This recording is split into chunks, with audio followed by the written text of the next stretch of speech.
Hello everyone, it's Jin'taan here, and welcome to my latest video. This one is going to be based on an article that I wrote for INN, so if you'd rather read it than listen to it, feel free to click the link in the description below. Now, I expect that if you asked most of EVE's population for a list of what's wrong with the game, you'd get several vastly different lists with very different orderings of any problems that do overlap. But something that I'd expect to be on that list for almost everyone, with the possible exception of high-sec industry players, would be Citadels. With that said, Citadels are arguably the feature in the game that CCP has done the most to improve since their inception, and that's not sarcasm. Seriously, take a moment to remember where Citadels were in 2016 and compare that with now. Citadels using drag bubbles to gate camp with PDSs, no fuel requirements to operate at full capacity, invulnerability for all but 40-ish hours, and I don't even want to think about what the game would have been like if the original plan to use Intosis instead of DPS caps for Citadel sieges had gone through. But with Upwell 2.0 and other patches before that, CCP has been able to address a big chunk of those complaints, and having been on the CSM during that time, I know it wasn't a painless thing to figure out or for CCP to implement. So whilst the rest of this article is going to go into the problems that I perceive there still being with the feature, I think it'd be remiss of me to not mention the work that CCP has done on Citadels, as they are in a much healthier state. Still, whilst I don't think that Citadels are quite the same game-choking force that they have been in the past, there's still a lot of very valid complaints that come up from the community about them. As such, what I wanted to do here is to take a look at 4 of the main issues that I most often see raised on the topic, and give some of my own thoughts on them. As always, I doubt anyone will agree with the entire piece here, so if you think I missed a problem with Citadels or you have your own take on what could be done, don't be afraid to leave a comment about it, because the discussion is most of the reason why I make these articles in the first place. So let's start where I think most people would, with time zone tanking. And time zone tanking is just one of the most talked about aspects of Citadels, but it's also one that I personally think needs to be looked at with more nuance than most apply to it, as time zone tanking has in some respects always been there. Even POSs could be time zone tanked using strontium, and whilst there were always ways around it, for a decent percentage of the time you would be fighting in the time zone that your opponent wanted to. What your opponent couldn't do, however, was kite the fight away from the day that the attackers wanted, as there was a hard maximum of around 2 days that POSs could be reinforced for. This led to a very common pattern of hitting a pause on Thursday or Friday with the knowledge that you could create a fight on Saturday or Sunday, which would allow time zone mismatches to even out somewhat. This made pauses one of the best ways to get on-demand content, as that weekend timer would be what determined the ultimate fate of the moon, meaning that a defense was almost always attempted, at least if that moon had any value. Now, this is still technically possible with Citadels, but instead of that weekend fight being the crux of the competition between the two entities, it now simply determines whether or not you can progress to a final timer in which both the day and the time is determined precisely by the defender. By contrast to the way a meta based around fighting on variable timers on the weekend allowed groups with different time zones to fight on a relatively even playing field, this system has the opposite effect and insulates the most important timers to just the preferred time zone of the defender. Practically, this means to win in Citadel warfare, you don't just have to beat your opponent in their time zone, you have to beat them in every single time zone in every single day, otherwise your opponents will set that as their reinforcement timer and be able to try and win there.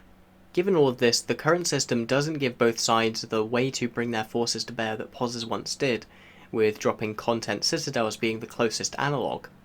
Unfortunately, this is a problem that I just don't really see an answer to, as Citadels was supposed to replace stations as well as POSs, and CCP likely wants to keep the fundamental mechanics the same whether you're in high-sec and null-sec. Under a 2 reinforcement cycle system, there's not much of a way that you can bring back that same easily accessible content that focuses on the weekend, so it's something I hope that CCP has an eye towards replacing in the future with a different system. Now, moving on from the problems of actually creating content with Citadels, it's time to take a look at the problem with the content that Citadels do generate.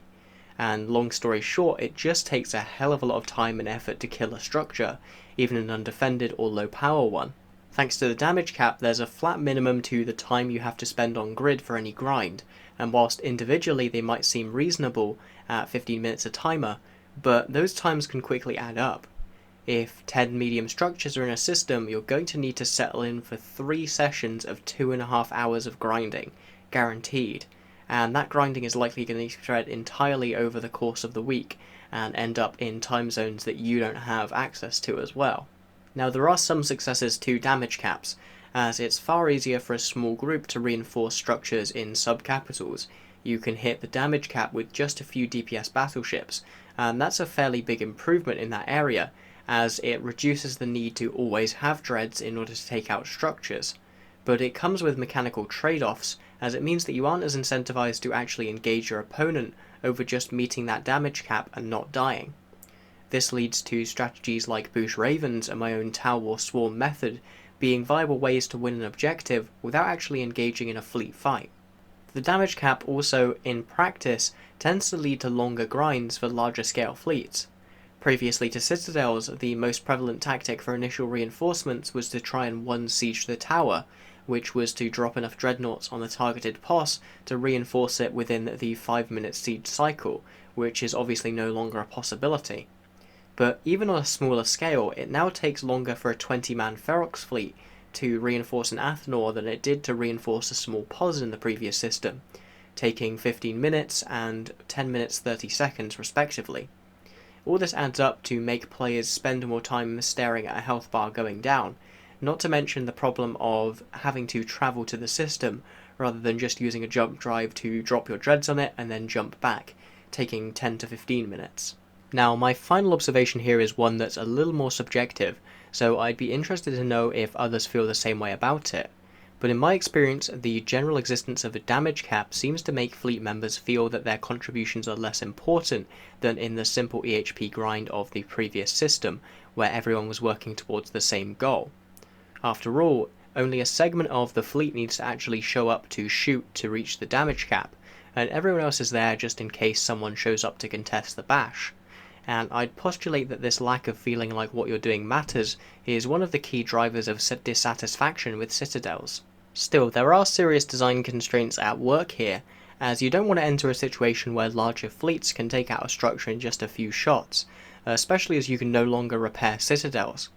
As such, what I'd suggest here would be to make a change to turn the damage cap into a logarithmic formula, with the aim of keeping the reinforcement timer at 15 minutes with 4000 DPS, but allowing it to be lowered to like 6 to 7 minutes when you have 200,000.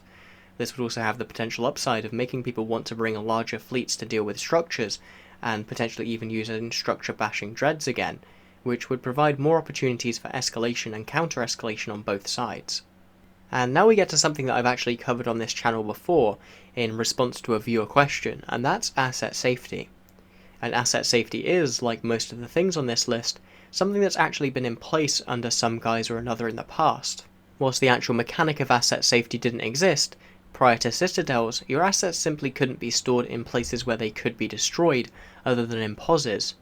This meant that whilst you paid a premium to do so, you could still sell off the items you'd had in one location, even if your alliance had moved to a different region of a space, and that's something that holds a lot of value, especially to CCP, as it stops players from leaving the game, only to come back and try and rejoin, and find that all the items they've worked for had been completely locked away from them. As a result of this, I personally don't understand the desire to use asset safety as an incentive system to get people to attack and kill structures in nullsec, as I think that would be vastly weighting things towards the attacker. And there's also still a decent incentive to kill Citadels just to kill them, otherwise 10 of them on average wouldn't die a day. But what there isn't a decent incentive to do as a result of asset safety, at least in my opinion, is to defend and reclaim territory.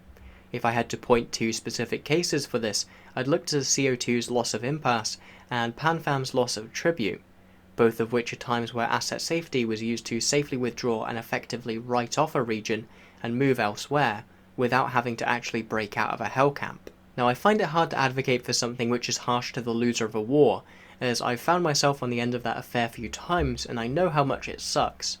But as a starting point for what could be done to asset safety, I'd suggest locking the delivery in nullsec down to the system where the Citadel was lost in, to try and encourage people to go back and take the space that they've lost, in order to recreate the drive that stations held.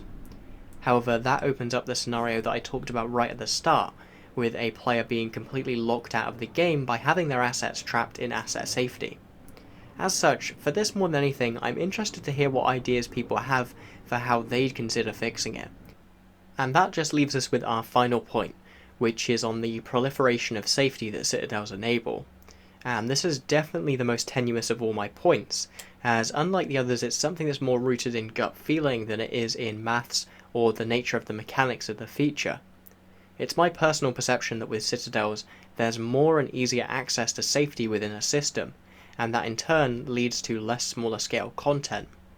This is something that's most notable within the faction warfare system, which is in some respects built around the idea that the only safe docking space would be stations, access to which was then gated by faction membership.